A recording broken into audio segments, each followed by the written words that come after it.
can hear me, I say do not despair.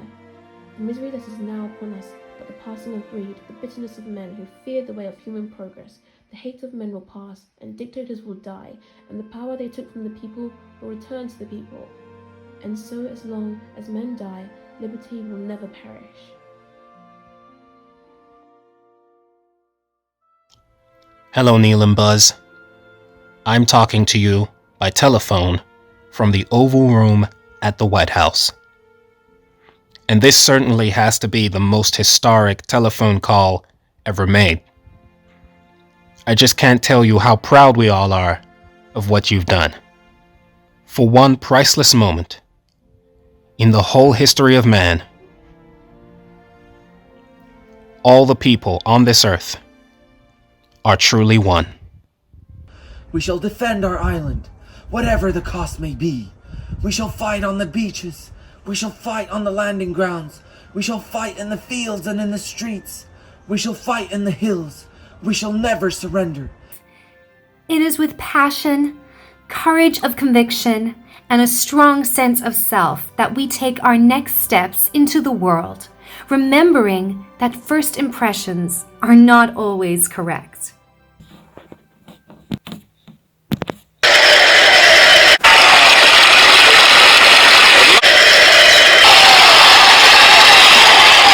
Wanna know how I got these scars?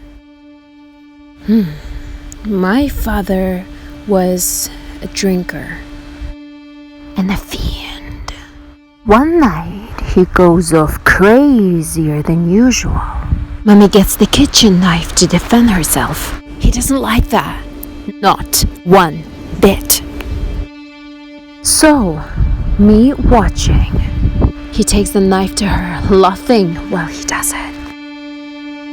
He turns to me and he says, "Why so serious, son?"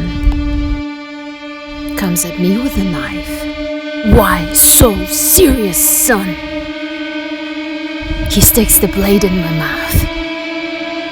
Let's put a smile on my face.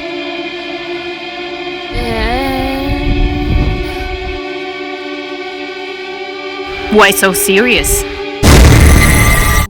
Choose your friends. Choose leisure wear and matching luggage. Choose a three-piece suite on hire purchase in a range of fucking fabrics. Choose DIY and wondering who the fuck you are on a Sunday morning. Choose sitting on that couch watching mind-numbing, spirit-crushing game shows, stuffing fucking junk food in your mouth. Choose rotting away, at the end of it all, piecing your last in a miserable home, nothing more than an embarrassment to the selfish, fucked up brats you spawned to replace yourselves. Choose your future. Choose life.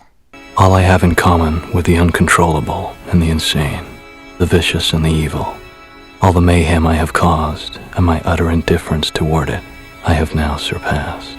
My pain is constant and sharp, and I do not hope for a better world for anyone.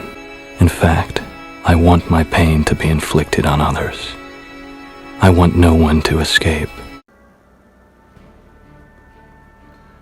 I am William Wallace, and I see a whole army of my countrymen here in defiance of tyranny.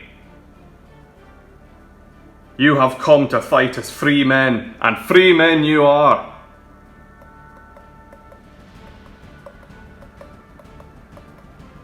What would you do without freedom? Will you fight?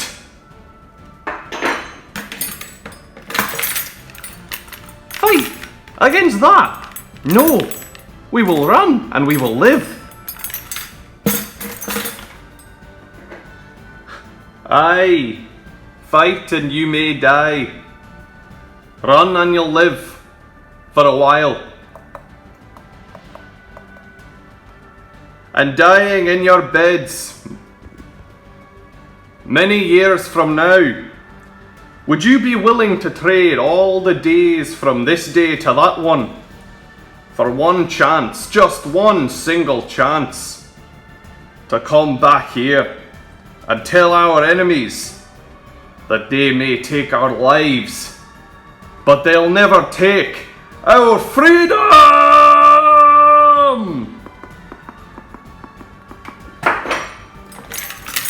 Yeah!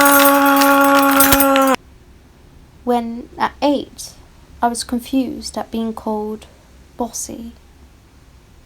Because I wanted to direct the plays we would put on for our parents, but the boys were not. When at 14, I started being sexualized by certain elements of the press. When at 15, my girlfriends started dropping out of their sports teams because they didn't want to appear muscly. When at 18, my male friends weren't able to express their feelings. I decided I was a feminist, and this seemed uncomplicated to me. But my recent research has shown me that feminism has become an unpopular word. Why is the word such an uncomfortable one? I am from Britain, and I think it is right that as a woman I am paid the same as male counterparts. I think it is right that I should be able to make decisions about my own body. I think it's right that women be involved on my behalf in the policies and decisions that will affect my life. Thank you.